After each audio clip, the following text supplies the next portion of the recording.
The cost of a holiday park unit varies from as little as £25,000 up to hundreds of thousands. Holiday park owners report differing experiences. Some argue they were treated deceptively. Others counter people should be more careful when reading contracts. Even if your park is above board, your salesman is truthful and the contract straightforward, there are expenses to appraise before buying. Average ground rent in 2025 was £3,000. Popular parks can charge more.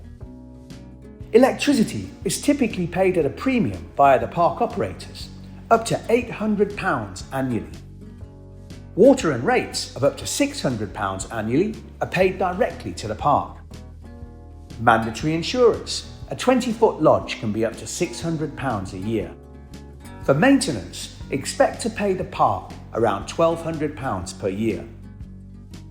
There are other lesser-known expenses.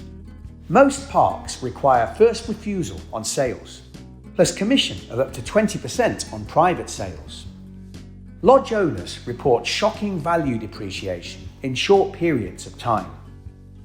Wooden caravan floors last around 10 years. Replacements can cost over £6,000. Many sites prohibit private rentals, charging up to 78% to rent through them.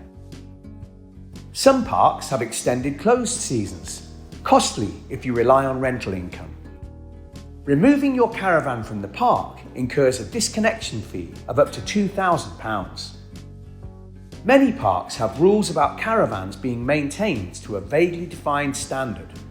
This can force a lodge owner to upgrade or sell at a huge loss. Salespeople can convince customers that the terms and conditions don't mean what they appear to. Have paperwork checked by a solicitor. The park may try and persuade you to make a decision on the day. Ignore them. Do what is best for you.